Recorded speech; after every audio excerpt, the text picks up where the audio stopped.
Many Pakistani journalists and opposition leaders are pushing back against a sweeping new disinformation law, which critics say can be misused to stifle dissent. This comes amid a tense political situation in the country a year after a widely contested general election. Hira Mustafa has more.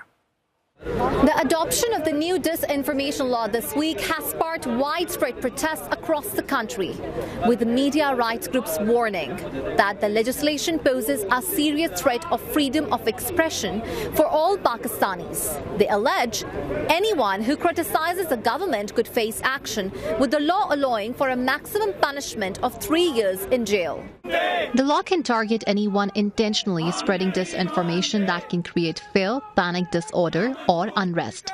The new laws establish 4 government bodies to regulate online content and immediately block content deemed unlawful. There's also a $7,000 fine for disseminating false information. Mainstream media was already managed by the powers in Pakistan, and this social media was like something which was raising the issues which the strong establishment never liked. If it had consulted a journalist body, then it would become very difficult for the government to justify this legislation.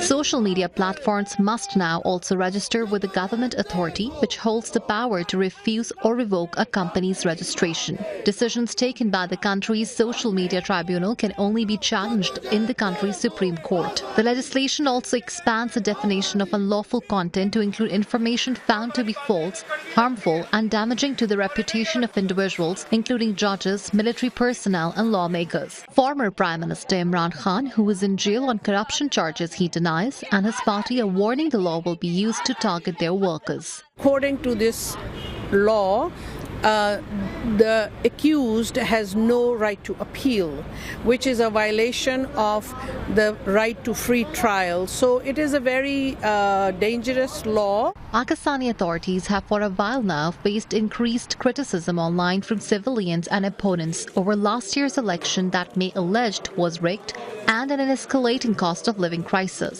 The government, though, says the law is necessary to counter anti-state propaganda and address cybersecurity threats. Pakistan is already one of the most dangerous countries in the world for journalists, with restrictions on what the media can report on and a requirement from the government for scribes to follow a certain conduct.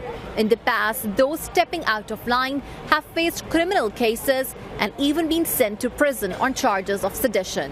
Hira Mustafa, CNA, Islamabad.